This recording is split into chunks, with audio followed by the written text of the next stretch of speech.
entire genre or changed a franchise, but the ones that completely changed the genres themselves. So let's get started off with number 10.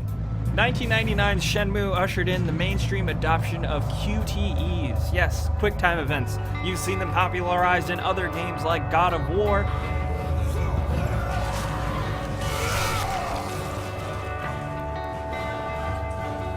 but Shenmue is really the game that ushered in the change, and it worked pretty well back then. They are, of course, much more advanced these days, but they did work in Shenmue and made cutscenes kind of exciting. You're chasing someone through an alleyway, and you need to make a quick right or jump over a table. It was pretty mind-blowing and exciting for the time, and I remember being completely and shamelessly hooked on it. And a lot of people are saying that QTEs are completely overused in modern games. Well, you can thank Shenmue for that, whether you like it or not. And at number 9, we need to talk about Halo and how it changed the modern console first-person shooter game. It did a few very important things, and it's definitely worth mentioning that it kind of changed the way players select guns and weapons. You know, in many other games, you get a complicated scroll wheel or a cross system where you gotta press right on the D-pad 4 times just to get that weapon you want. Well, Halo simplified things, giving you a 2-gun system. They made it easy to switch weapons and pick up other weapons by holding a button, but really you were limited to 2 guns, and you had to use strategy with those weapons and, think carefully. Not only that, but it is definitely worth mentioning the regenerating shield. While you did have a health meter below that shield bar, the regenerating shield bar kind of ushered in the whole adoption of regenerative health that we see in almost every single video game today. It really feels like almost every single game out there has some sort of regenerating health system. And while Halo wasn't the first, Halo was the first one to really do it the best and popularize it, and that's why you have it everywhere today. And at number 8, Resident Evil is known for changing a lot of things like survival horror in general, but it's very important and worth noting that Resident Evil 4 ushered in the real popularization of the over-the-shoulder third-person shooting mechanic, using the left trigger to aim and the right trigger to shoot. While it might not seem like much, looking back, that's a big deal. That was huge that Resident Evil did that. Sometimes I forget how kind of old now Resident Evil 4 really is, and how games before in third person didn't really have aiming systems that way. Now that's basically how most games are. We can thank Resident Evil 4 for that. And at number 7, we're going to mention StarCraft 1, how it kind of kicked off the whole esports movement. The original StarCraft is immensely popular and became even bigger overseas. And it was really one of the first games where you had professional people who were absolutely and insanely, ungodly good at this game. And over time, these people who mastered StarCraft by only playing StarCraft, it slowly became a spectator sport in and of itself. People actually would start coming far and wide to watch people play StarCraft, be it in real life or online in video. And this was way before the empire of League of Legends or Dota 2 was even a thing. Who would have thought it would have started with a little game called StarCraft? And at number 6, we have Super Street Fighter 2 Turbo. Street Fighter 2 set the basic blueprints for what a 2D fighting game should look and feel like, but it was really Super Street Fighter 2 Turbo that added the features that would give fighting games the depth and complexity that we enjoy today. Super combos and air combos are now a mainstay in pretty much every fighting game out there right now, and prior to Super Street Fighter 2 Turbo, they didn't exist. Not to mention, in 1996, the tournament event that would eventually be known as EVO got its start as a Super Street Fighter 2 Turbo and Street Fighter Alpha 2 tournament. So there's a little fun fact for you. And at number 5, let's talk about Quake. Quake is extremely important because there would be no first-person shooting online multiplayer without it.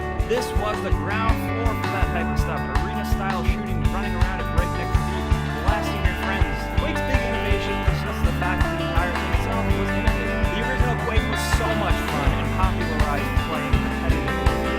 Thanks to that popularity and that infrastructure of the later games, it served as a catalyst for online multiplayer as we know it today. Also, it's definitely worth noting that as of today, Quake's still a freaking awesome game.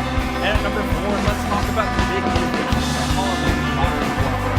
Before Call of Duty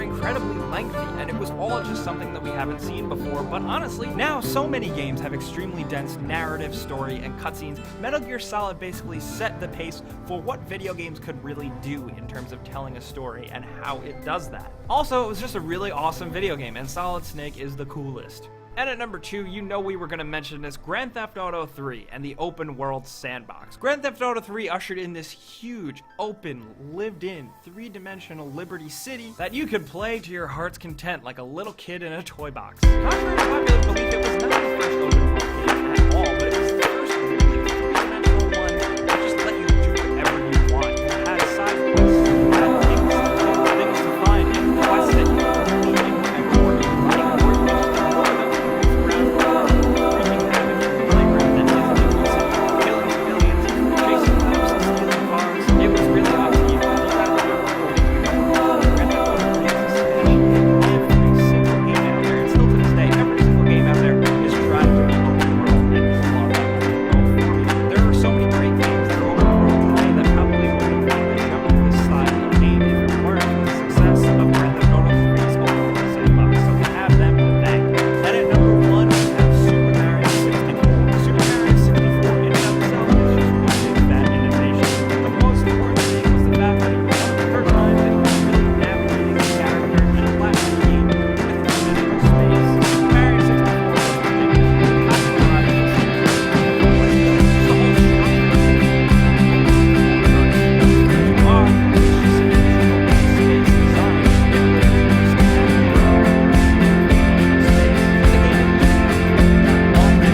And I don't know if you know this, but if this is your first time here, subscribing is a great idea because we put out videos like this every single day. But as always, thanks for watching, and we'll see you guys next time.